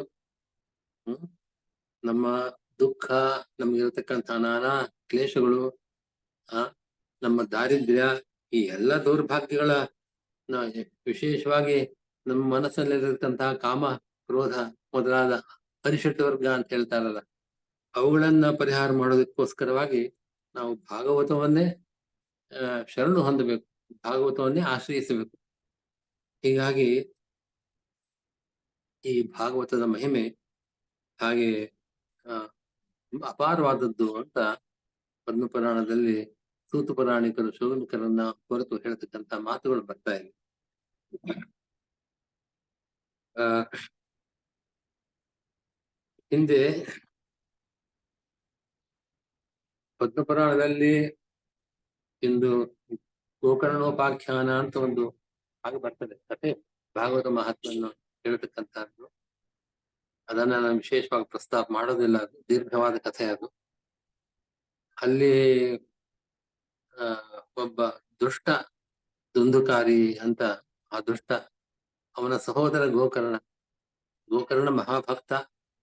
ಆದ್ರೆ ದುಂದುಕಾರಿ ಮಾಡಬಾರದ ಪಾಪಗಳನ್ನ ಮಾಡಿ ಅವನು ಪ್ರೇತ ಆಗ್ತಾನೆ, ಪ್ರೇತನಾಗಿ ಇರ್ತಾನೆ, ಬಹಳ ದುಃಖವನ್ನ ಅನುಭವಿಸ್ತಾ ಇರ್ತಾನೆ. ಆ ಸಂದರ್ಭದಲ್ಲಿ ಗೋಕರ್ಣ ಅವನ ಪಾಪವನ್ನ ಪರಿಹಾರ ಮಾಡೋದಕ್ಕೆ ಪ್ರಯತ್ನ ಪಟ್ಟು ಕೊನೆಗೆ ಭಾಗವತ ಶ್ರವಣದಿಂದಲೇ ಆ ಅವನ ಆ ಪ್ರೇತತ್ವ, ಆ ಪ್ರೇತ ರೂಪವನ್ನ ಪರಿಹಾರವನ್ನ ಅದನ್ನ ಪಡೆಯಬಲ್ಲ ಅಂತ ಆ ಭಾಗವತ ಪ್ರವಚನವನ್ನ ಆ ಗೋಕರ್ಣ ಏರ್ಪಡಿಸ್ತಾನೆ. ಹಾಗೆ ಅಂತ ಕಥೆ ಬರುತ್ತೆ. ಆ ಭಾಗವತ ಶ್ರವಣ ಮಾಡೋದಕ್ಕೆ ಆ ಗೋಕರ್ಣ ಮಾಡಿದ ಭಾಗವತ ಪ್ರವಚನವನ್ನ ಕೇಳೋದಕ್ಕೋಸ್ಕರವಾಗಿ ಹಿಂದೆ ನಾರದರು ಗಂಗಾ ತಟದಲ್ಲಿ ಪ್ರವಚನವನ್ನ ಮಾಡಿದಾಗ ಎಲ್ಲ ಜ್ಞಾನಿಗಳು, ಅನೇಕ ಭಕ್ತರು ಅಲ್ಲಲ್ಲಿ ಧಾವಿಸಿ ಕೂಡಿ ಬಂದು ಸನ್ನಿಹಿತರಾದಂತೆ ಈ ಸಂದರ್ಭದಲ್ಲೂ ಕೂಡ ಎಲ್ಲರೂ ಬಂದಿದ್ರಂತೆ. ಆದ್ರೆ ಎಲ್ಲರೂ ಕಾಣ್ತಿರ್ಲಿಲ್ಲ. ಅವರ ಅಂತರ್ಧಾನ ಶಕ್ತಿ ಇದ್ದವರು ಅಲ್ಲಿ ಸನ್ನಿಹಿತರಾಗಿದ್ರು. ಭಾಗವತ ಪ್ರವಚನ ಪ್ರಾರಂಭ ಆಗ್ತಾ ಇದೆ ಅಂತಂದಾಗ ಎಲ್ರು ಮನೆಯನ್ನೇ ಮರೆತು ತಾವು ಬಂದು ಅಲ್ಲಿ ತನ್ಮಯರಾಗಿ ಬಂದು ಕುಳಿತಿದ್ರಂತೆ. ಹಾಗೆ ಅಲ್ಲಿ ಬರೋ ಮಾತೊಂದಿದು, ಸನಕಾದಿಗಳ ಮಾತಿದು. ಏ ಮಾನವಾಹ ಪಾಪಕೃತಸ್ತು ಸರ್ವದಾ ಸದಾ ದುರಾಚಾರ ರಥಾಹ ವಿಮಾರ್ಗಗಾಹ ಕ್ರೋಧಾಗ್ನಿ ದಗ್ಧಾಹ ಕುಟಿಲಾಶ್ಚ ಕಾಮಿನಃ ಸಪ್ತಾಹ ಯಜ್ಞೇನ ಕಲವು ಪುನಂತಿತೆ. ಸನಕಾದಿಗಳು ಹೇಳುವ ಮಾತಿದು ಈ ಸಂದರ್ಭದಲ್ಲಿ. ಪಾಪಕೃತಃ ಸರ್ವದ, ಮನುಷ್ಯ ಯಾವಾಗಲೂ ಪಾಪಗಳನ್ನು ಮಾಡ್ತಾನೆ ಇರ್ತಾನೆ. ದುರಾಚಾರದಲ್ಲಿ ಅವನ ಆಸಕ್ತಿ, ದುರ್ಮಾರ್ಗದಲ್ಲಿ ಪ್ರವೃತ್ತಿ, ಹೀಗೆ ಈ ಕ್ರೋಧ, ಕಾಮ ಮೊದಲಾದ ಇಂಥ ದುರ್ಗುಣಗಳೆಲ್ಲ ಅವನಲ್ಲಿ ತುಂಬಿಕೊಂಡಿರ್ತದೆ. ಆದರೆ ಅವರು ಪಾವಿತ್ರ್ಯವನ್ನು ಪುನಃ ಪಡೆಯಬೇಕಾದ್ರೆ ಈ ಸಪ್ತಾಹ ಯಜ್ಞ ಅದರಿಂದ ಪಡೆಯಬಲ್ಲರು, ಹಾಗೆ ಅಂತ ಹೇಳಿದ್ದಾರೆ. ಈ ಸಂದರ್ಭದಲ್ಲಿ ಭಾಗವತ ಪ್ರವಚನ ಮುಗಿದ ಮೇಲೆ ಆ ಗೋಕರ್ಣನನ್ನ ವೈಕುಂಠ ಲೋಕಕ್ಕೆ ಕರೆದುಕೊಂಡು ಹೋಗೋದಕ್ಕೋಸ್ಕರವಾಗಿ ವಿಮಾನ ಬಂತಂತೆ.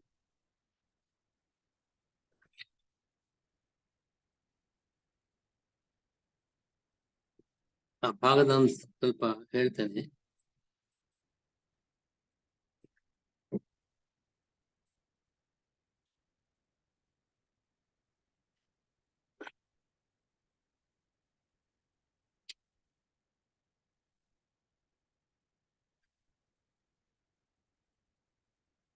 ಆಗ ಗೋಕರ್ಣ ಒಂದು ಮಾತು ಕೇಳ್ತಾನೆ.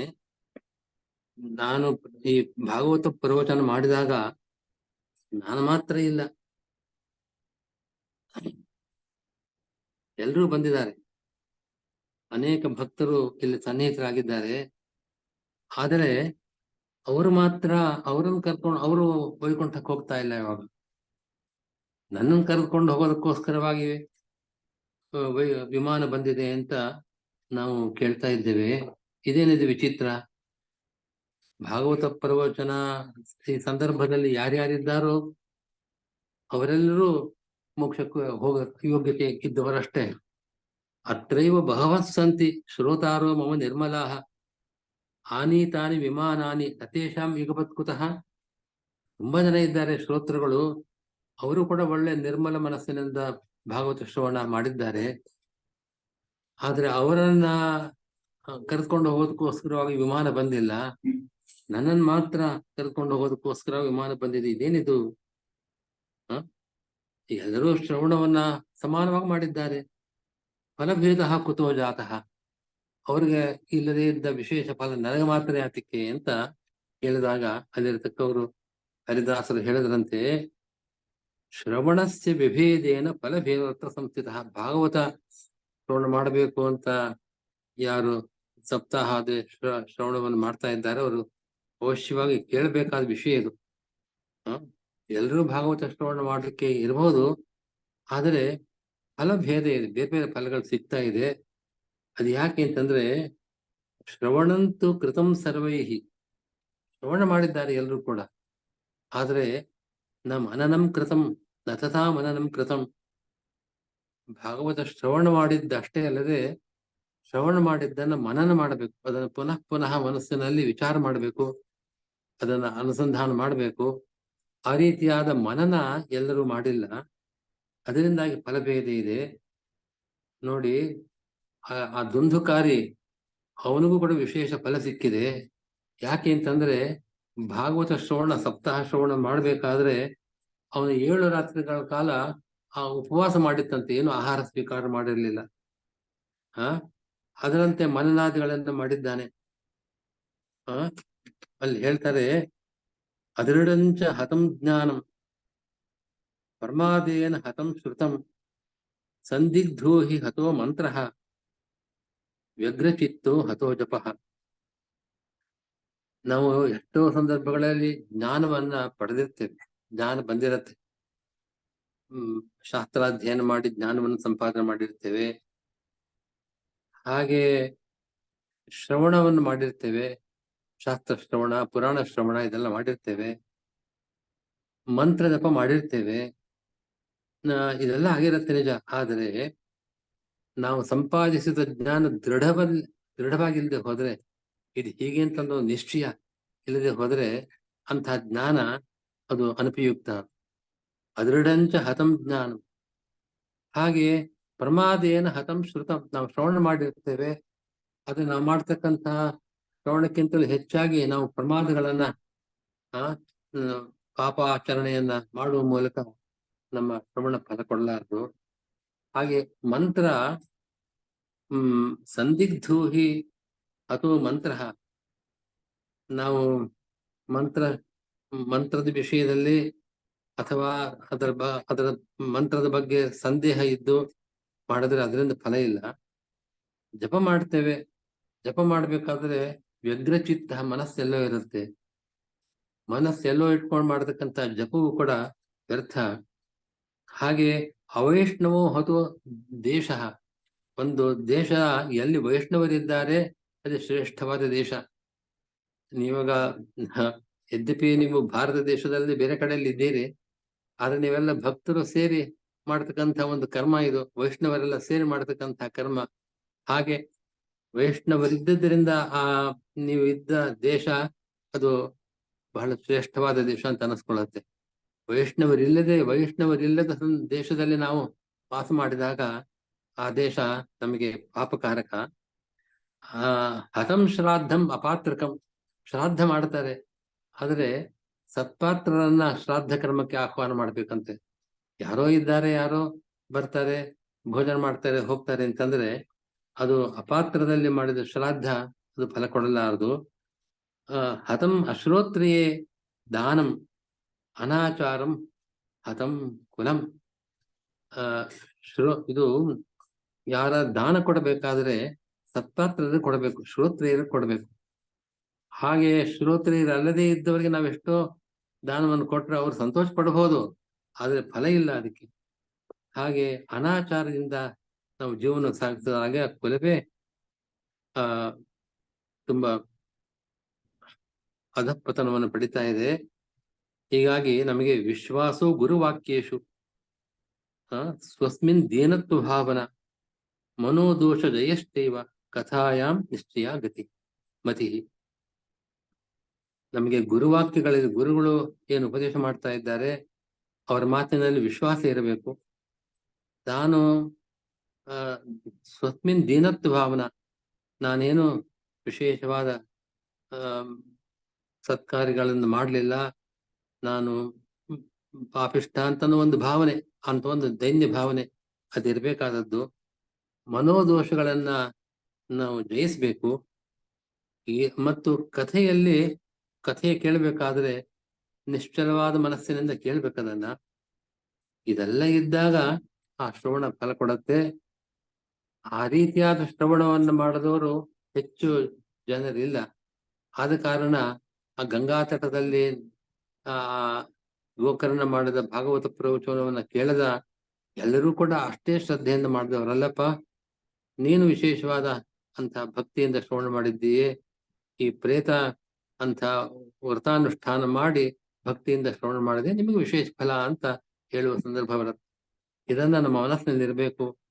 ಭಾಗವತ ಅನ್ನೋದು ಅಂತ ಒಂದು ಬಹಳ ಅತಿ ಶ್ರೇಷ್ಠವಾಗಿರತಕ್ಕಂತ ಒಂದು ಪುರಾಣ. ಅದರ ಶ್ರವಣ, ಭಗವಂತನ ಮಹಿಮೆಯನ್ನ ಕೇಳ್ತಾ ಇದ್ದಂತೆ ನಮ್ಮ ಮನಸ್ಸಿನಲ್ಲಿ ಭಕ್ತಿ ಹುಟ್ಟಬೇಕು. ಅದರಂತೆ ಭಗವದ್ಭಕ್ತರ ಕಥೆ ವಿಶೇಷವಾಗಿ ಭಾಗವತದಲ್ಲಿ ಬಂದಿದೆ. ಅದನ್ನು ಕೇಳ್ತಾ ಇದ್ದಂತೆ ನಾವು ಆ ಭಗವಂತನ ಭಕ್ತಿಯನ್ನ ವಿಶೇಷವಾಗಿ ಪಡೆಯಬೇಕು. ಆ ರೀತಿಯಾದ ಒಂದು ಶ್ರವಣ, ಭಾಗವತ ಶ್ರವಣ ಮಹಾ ಫಲಪ್ರದವಾದದ್ದು. ಈ ಮಾತು ಶ್ರೀಮದ್ ಭಾಗವತಂ ಪುರಾಣ ತಿಲಕಂ ಯದ್ವೈಷ್ಣವಾನಾಂ ಧನಂ ಯಸ್ಮಿನ್ ಪಾರಮಹಂಸಮೇವಂ ಅಮಲಂ ಜ್ಞಾನಂ ಪರಂ ಗೀಯತೆ ಯತ್ರ ಜ್ಞಾನ ವಿರಾಗ ಭಕ್ತಿ ಸಹಿತಂ ನೈಷ್ಕರ್ಮ್ಯಮಾವಿಷ್ಕೃತಂ ತತ್ ಶೃಣ್ವನ್ ಪ್ರಪಠನ್ ವಿಚಾರಣ ಪರಃ ಭಕ್ತಿಯ ವಿಮುಚ್ಯೇಂದರಃ ಅಂತ ಭಾಗವತವನ್ನ, ಅದರ ಮಹಿಮೆಯನ್ನು ವಿಶೇಷವಾಗಿ ಹೇಳತಕ್ಕಂಥ ಒಂದು ಶ್ಲೋಕ ಇದು.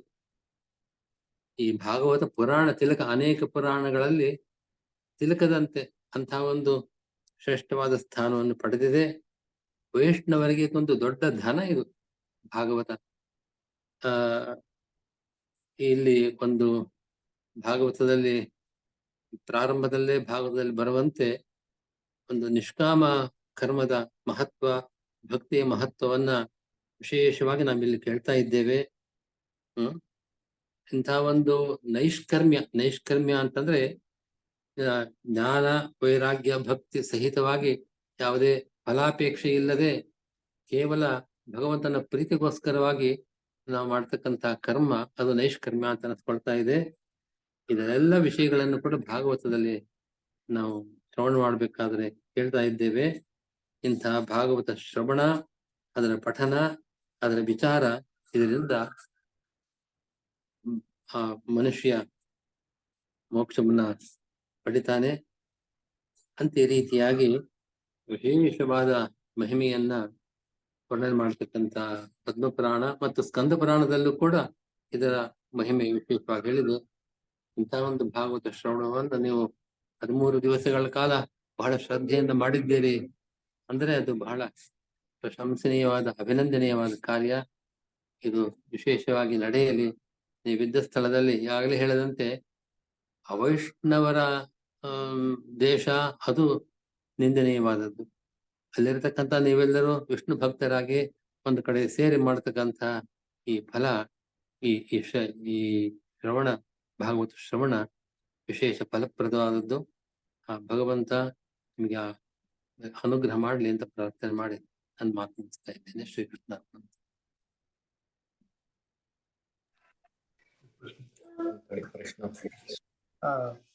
ಸ್ವಾಮಿಗಳೇ, ಯಾರಿಗಾದ್ರೂ ಪ್ರಶ್ನೆಗಳಿದ್ರೆ ಕೇಳಬಹುದು ಸಮಯದಲ್ಲಿ. ಹೇಳಿ.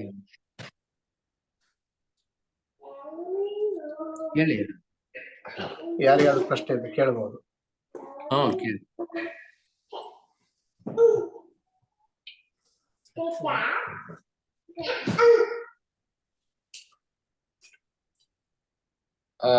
ಒಂದು ಪ್ರಶ್ನೆ ಸ್ವಾಮಿಗಳೇ, ಅದಕ್ ಮುಂಚೆ ಒಂದು ಅಭಿಪ್ರಾಯ.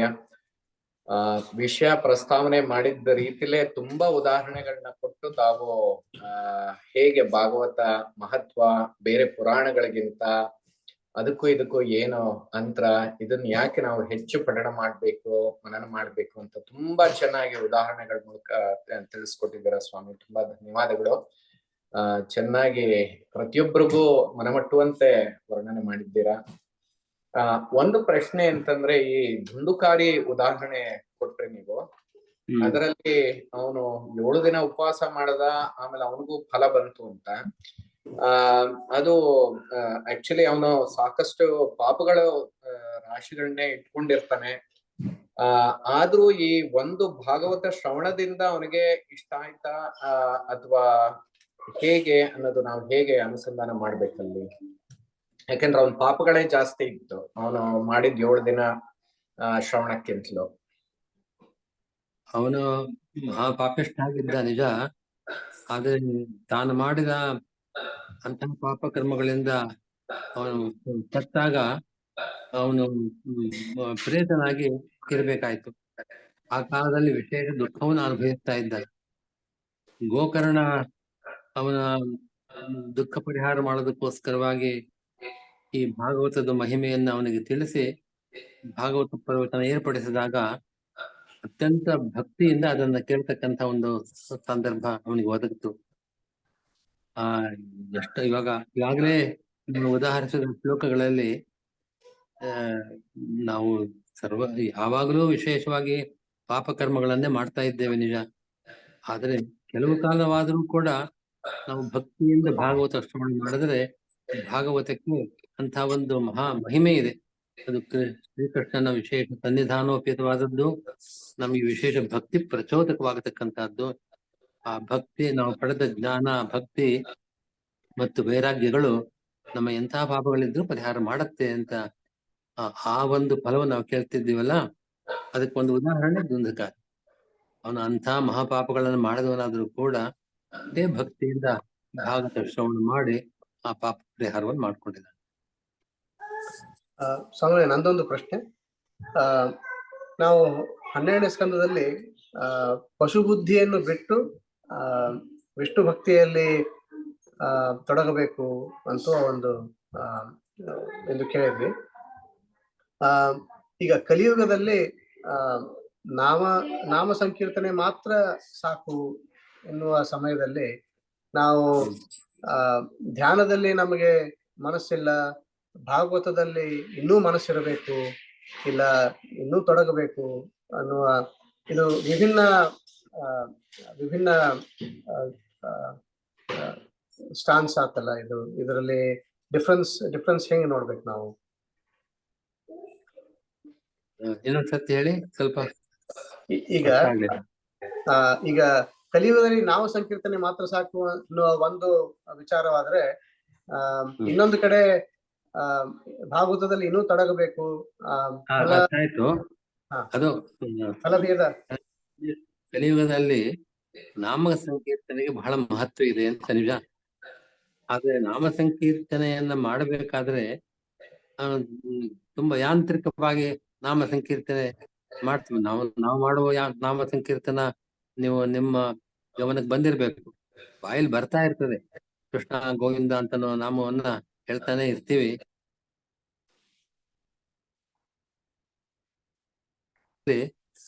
ಆ ಭಕ್ತಿ ನಿಂತಿರೋದಿಲ್ಲ, ಭಕ್ತಿ ಎಲ್ಲ ಭಗವಂತನ ಕಡೆಗೆ ಮನಸ್ಸಿರೋದಿಲ್ಲ. ಕೇವಲ ಯಾಂತ್ರಿಕವಾಗಿ ನಾಮ ಸಂಕೀರ್ತನೆ ಮಾಡಿದ್ರೆ ಅದು ಫಲ ಕೊಡೋದಿಲ್ಲ. ಆ ಫಲ ಕೊಡಬೇಕಾದ್ರೆ ನಾಮ ಸಂಕೀರ್ತನ ಭಕ್ತಿಯಿಂದ ಮಾಡ್ಬೇಕು. ಆ ಭಕ್ತಿ ಬರಬೇಕಾದ್ರೆ ನಮಗೆ ಭಾಗವತ ಶ್ರವಣವೇ ಮುಖ್ಯ ಸಾಧನ. ಭಾಗವತ ಶ್ರವಣದಿಂದ ಪಡೆದ ಭಕ್ತಿ, ಆ ಭಕ್ತಿ ಸಹಿತವಾಗಿ ನಾವು ಮಾಡತಕ್ಕಂಥ ನಾಮ ಸಂಕೀರ್ತನ ಅದು ವಿಶೇಷ ಫಲವನ್ನು ಕೊಡ್ತಕ್ಕಂಥ. ಅದನ್ನ ನಾಮ ಸಂಕೀರ್ತನ ಮಾಡ್ತೇವೆ ಸಾಕು ಅಂತ ಅಷ್ಟೇ ಹೇಳಿದ್ರೆ ನಮ್ಮ ನಾಮ ಸಂಕೀರ್ತನ ಯಾಂತ್ರಿಕವಾಗಿ ಮಾಡತಕ್ಕಂಥ ನಾಮ ಸಂಕೀರ್ತನ ಯಾವ ಫಲವೂ ಕೊಡಲ್ಲ. ಪಾಂಡುರಂಗ ಇಟಗಿ ಅವರಿಂದ ಒಂದು ಪ್ರಶ್ನೆ. ಯಾವುದು? ನಮಸ್ಕಾರ ಶ್ರೀಗಳಿಗೆ. ನಮಸ್ಕಾರ. ನಾನು ಪಾಂಡುರಂಗ ಇಟಗಿ ಅಂತ ಸ್ಯಾಕ್ರಮೆಂಟೋ ಇಂದ. ತುಂಬಾ ಸೊಗಸಾಗಿ ನೀವು ಹೇಳಿದ್ರಿ ನಿಮ್ಮ ಆಶೀರ್ವಚನಗಳು. ಒಂದು ಪ್ರಶ್ನೆ, ನೀವು ಹೇಳಿದ್ರಿ ದಾನ ಕೊಡಬೇಕಾದ್ರೂ ಅಪಾತ್ರ ಕೊಟ್ಟರೆ ಅದು ಫಲ ಕೊಡೋದಿಲ್ಲ ಅಂತ. ನಾವು ಇಲ್ಲಿ ಅಮೆರಿಕಾದಲ್ಲಿ ಇದ್ಕೊಂಡು ನಾವು ಶ್ರಾದ್ದ ಪಕ್ಷಗಳನ್ನ ಮಾಡಬೇಕಾದ್ರೆ ಕಷ್ಟಪಟ್ಟು ನಾವು ಇಲ್ಲಿ ಯಾವುದೋ ಒಂದು ಬ್ರಾಹ್ಮಣ, ಅಟ್ಲೀಸ್ಟ್ ಗಾಯತ್ರಿ ಜಪ ಮಾಡೋವಂಥ ಒಬ್ಬ ಬ್ರಾಹ್ಮಣ ಸಿಕ್ಕರೆ ಸಾಕು ಅಂತೇಳಿ ಅವ್ನು ಕರೆದು ಮಾಡ್ತಾ ಇರ್ತೀವಿ. ಅದು ಗೊತ್ತಾಗೋದಿಲ್ಲ ಕೆಲಸದಲ್ಲಿ ಮಾಡಿರ್ತಾರೋ ಇಲ್ವೋ ಅಂತ. ಆ ಟೈಮಲ್ಲಿ ಅವ್ರಿಗೆ ದಾನ ಕೊಟ್ಟರೆ ನಮಗೆ ಫಲ ಬರುತ್ತೋ ಅಥವಾ ಅವರು ಅಪಾತ್ರರೋ ಇಲ್ವೋ ಅಂತ ಹೇಗೆ ಕಂಡುಹಿಡಿಯೋದು? ಅದೆಲ್ಲ ಹೇಗೆ, ನಾವು ಯಾವ ರೀತಿ ತಗೋಬೇಕು? ವಿದೇಶಗಳಲ್ಲಿ ಇದೊಂದು ಕ್ಲೇಶ ಇದೆ. ಆದರೆ ನೀವು ದಾನವನ್ನ ಈ ಕಾಲದಲ್ಲಿ ನೀವು ಸತ್ಪಾತ್ರರು ಎಲ್ಲಿದಾರೋ ಅವ್ರಿಗೆ ಕಳಿಸ್ಲಿಕ್ಕಂತೂ ಅನುಕೂಲ ಇದೆಯಲ್ಲ. ನಿಮ್ಮ ಮುಂದೆ ಸತ್ಪಾತ್ರ ಒಬ್ಬ ನಿಂತು ಅವನ ಕೈಯಲ್ಲಿ ನೀವು ದಕ್ಷಿಣೆಯನ್ನ ಕೊಡೋದು ತುಂಬಾ ಯುಕ್ತವೇ. ಅಂತವ್ರು ಇಲ್ಲದೆ ಹೋದ್ರೆ ಸ್ವಲ್ಪ ಮುಂದಾಲೋಚನೆ ಮಾಡಿ ಯಾರು ಸತ್ಪಾತ್ರರು ಯೋಗ್ಯರು ಅಂತ ತಿಳಿದು ಅವರಿಗೆ ಕಳಿಸ್ತಕ್ಕಂತ ಒಂದು ಕ್ರಮ ಅನುಸರಿಸಬಹುದು. ಆಯ್ತು, ಧನ್ಯವಾದ. ತುಂಬಾ ಧನ್ಯವಾದಗಳು ಶ್ರೀಗಳಿಗೆ. ಈಗ ಇನ್ನೇನು ನಾವು ಅಂತ್ಯಕ್ಕಿಂತ ಮುಂಚೆ ವಿಶ್ವಾಸ ಅವರಿಂದ ವಂದನೆ. ಶ್ರೀ ಗುರುಭ್ಯೋ ನಮಃ. ಮುನಿತ್ರಯ ಪೀಠರಾದ ಶ್ರೀ ವ್ಯಾಸರಾಜ ಮಠಾಧೀಶರಾದ ಶ್ರೀ ಶ್ರೀ ವಿದ್ಯಾಶ್ರೀಷತೀರ್ಥ ಶ್ರೀಪಾದಂಗಳವರು ಇಂದು ನಮ್ಮ ಜೊತೆಗಿದ್ದು 13 ದಿನಗಳ ಶ್ರೀಮದ್ ಭಾಗವತ ದ್ವಿಸಪ್ತಾಹ ಜ್ಞಾನ ಕಾರ್ಯದ ಮಂಗಳ ಆಶೀರ್ವಚನವನ್ನು ನೀಡಿದ್ದು ನಮ್ಮೆಲ್ಲರ ಪುಣ್ಯವೇ ಸರಿ. ಭಾಗವತದ ಮಹತ್ವ ತಿಳಿಸಿಕೊಟ್ಟು ನಮ್ಮೆಲ್ಲರ ಪ್ರಶ್ನೆಗಳನ್ನು ಉತ್ತರಿಸಿ ನಮ್ಮನ್ನ ಅನುಗ್ರಹಿಸಿದ ಶ್ರೀಪಾದಂಗಳವರಿಗೆ ಸ್ಯಾಂಡಿಯಾಗೋ ಸತ್ಸಂಗದ ಎಲ್ಲ ಸದಸ್ಯರ ಪರವಾಗಿ ಹೃತ್ಪೂರ್ವಕ ವಂದನೆಗಳು ಸಲ್ಲಿಸುತ್ತಾ, ಅವರ ಅಂತರ್ಯಾಮಿ ಶ್ರೀ ವ್ಯಾಸರಾಜರಿಗೆ, ಶ್ರೀ ವಾಯುದೇವರಿಗೆ ಮತ್ತು ಶ್ರೀ ಮೂಲ ಗೋಪಾಲಕೃಷ್ಣ ದೇವರಿಗೆ ಸಾಷ್ಟಾಂಗ ಪ್ರಣಾಮಗಳನ್ನು ಸಲ್ಲಿಸುತ್ತೇನೆ. ಈ ಕಾರ್ಯಕ್ರಮವು ಕಡಿಮೆ ಸಮಯದಲ್ಲಿ ನಿಗದಿಯಾಗಿ ಇಷ್ಟು ಅದ್ಭುತ ರೀತಿಯಲ್ಲಿ ಯಾವುದೇ ಅಡ್ಡಿ ಅಡಚಣೆ ಇಲ್ಲದೆ ನಡೆದಿದೆ ಅಂದರೆ ಅದಕ್ಕೆ ಶ್ರೀಪಾದಂಗಳವರ, ವ್ಯಾಸರಾಜರ ಅನುಗ್ರಹ ಮತ್ತು ಶ್ರೀ ಹರಿವಾಯುಗುರುಗಳ ಕಾರುಣ್ಯವೇ ಮುಖ್ಯ. 13 ದಿನಗಳು ಬೆಳಗಿನ ಕಾಲದಲ್ಲಿ ತಮ್ಮ ಅನುಷ್ಠಾನದ ಸಮಯವನ್ನು ನೀಡಿ ನಮಗೆ ಪ್ರವಚನವನ್ನು ನೀಡಿದ ಎಲ್ಲ ಮಧ್ವಶಾಸ್ತ್ರ ಸಂಪನ್ನರಾದ ಪಂಡಿತ ವರ್ಗಕ್ಕೆ ನಮ್ಮೆಲ್ಲರ ಪರವಾಗಿ ಸಾಷ್ಟಾಂಗ ನಮಸ್ಕಾರಗಳನ್ನು ಸಲ್ಲಿಸುತ್ತೇನೆ. ಈ ಜ್ಞಾನ ಕಾರ್ಯದ ಆಯೋಜನೆಯಲ್ಲಿ ಬಹಳಷ್ಟು ಜನರ ಶ್ರಮವಿದೆ. ಪ್ರಮುಖವಾಗಿ ಮಾರ್ಗದರ್ಶನ ನೀಡಿದ ಶ್ರೀ ವ್ಯಾಸರಾಜ ವಿದ್ಯಾಪೀಠ ಕಾರ್ಯದರ್ಶಿಗಳಾದ ಮಧುಸೂದನ ಆಚಾರ್ಯರು ಹಾಗೂ ಪಂಡಿತರನ್ನ ಸಂಪರ್ಕಕ್ಕೆ ಸಹಾಯ ಮಾಡಿದ ಶ್ರೀ ಮಾತರಿಶ್ವಾಚಾರ್ಯ ಹಾಗೂ ಶ್ರೀ ಅಜಯ್ ಅವರಿಗೆ, ಮತ್ತೆ ಸ್ವಾಮಿಗಳ ಸಮಯ ಹೊಂದಿಸಿಕೊಟ್ಟು ಶ್ರೀ ಅಭಿಜಿತ್ ಅವರಿಗೆ ವಂದನೆಗಳನ್ನು ಸಲ್ಲಿಸುತ್ತೇನೆ. ಈ ಕಾರ್ಯಕ್ರಮಕ್ಕೆ ನಮ್ಮ ಸಂಘದ ಎಲ್ಲ ಸದಸ್ಯರು ಕೂಡ ತಮ್ಮ ತನು ಮನ ಧನಗಳಿಂದ ಸಹಾಯವನ್ನು ನೀಡಿದ್ದಾರೆ. ಅವರೆಲ್ಲರಿಗೂ ಹಾಗೂ ಈ ಅಂತರ್ಜಾಲದ ಮೂಲಕ ಅಮೆರಿಕ ದೇಶದ ನಾನಾ ರಾಜ್ಯಗಳಿಂದ ಭಾಗವಹಿಸಿ ಕಾಣಿಕೆಯನ್ನು ಸಮರ್ಪಿಸಿದ ನಿಮ್ಮೆಲ್ಲರಿಗೂ ಭಕ್ತವೃಂದಕ್ಕೆ ವಂದನೆಗಳನ್ನು ಸಲ್ಲಿಸುತ್ತೇನೆ. ಮತ್ತೆ ಕೊನೆಯದಾಗಿ ಹೊರದೇಶದಲ್ಲಿರುವ ಎಲ್ಲಾ ಶ್ರೀ ವ್ಯಾಸರಾಜರ ಹಾಗೂ ಆಚಾರ್ಯ ಮಧ್ವರ ಶಿಷ್ಯ ವೃಂದವನ್ನು ಒಂದೆಡೆ ಸೇರಿಸಿ ತತ್ವಜ್ಞಾನದ ಪ್ರಚಾರ ಹಾಗೂ ಆಧ್ಯಾತ್ಮಿಕ ಸಾಧನೆಗೆ ಅನುಕೂಲವಾಗುವ ಕಾರ್ಯಕ್ರಮಗಳನ್ನು ಆಯೋಜಿಸಲು ಶ್ರೀಪಾದಂಗಳವರ ಆಜ್ಞೆ ಹಾಗೂ ಆಶೀರ್ವಾದದೊಂದಿಗೆ ಗ್ಲೋಬಲ್ ವ್ಯಾಸರಾಜ ಮಠ್ ಭಕ್ತ ವೃಂದ ಆರಂಭವಾಗಿದೆ. ಮುಂಬರುವ ದಿನಗಳಲ್ಲಿ ಇನ್ನು ಅನೇಕ ಕಾರ್ಯಕ್ರಮಗಳ ಡೀಟೇಲ್ಸ್ ಇಷ್ಟಲ್ಲೇ ತಿಳಿಸುತ್ತೇವೆ. ಇದಕ್ಕೆ ನಿಮ್ಮೆಲ್ಲರ ಸಹಾಯವನ್ನು ನಾನು ಕೋರುತ್ತೇನೆ. ಕೊನೆಯದಾಗಿ ಸಕಲ ಗುರುವಂತರ್ಗತ ಶ್ರೀ ಭಾರತೀರಮಣ ಮುಖ್ಯ ಪ್ರಾಣಾಂತರ್ಗತ ಭೈಷ್ಮಿ ಸತ್ಯ ಸಮೇತ ಗೋಪಾಲಕೃಷ್ಣ ದೇವರಲ್ಲಿ ಈ ಜ್ಞಾನ ಕಾರ್ಯವನ್ನು ಸಮರ್ಪಣ ಮಾಡುತ್ತೇನೆ. ಸರ್ವೇಂದ್ರಿಯ ಪ್ರೇರಕೇಣ ಶ್ರೀ ಪ್ರಾಣಪತಿ ನೇರಿತಃ ಯದವೋಚ ಮಹಂ ತೇನ ಪ್ರಿಯತಾಂ ಕಮಲಾಪತಿ ಶ್ರೀ ಕೃಷ್ಣಾಯ ಅರ್ಪಿತಮಸ್ತು. ತುಂಬಾ ಸಂತೋಷ ಸ್ವಾಮಿಗಳೇ, ಧನ್ಯವಾದಗಳು.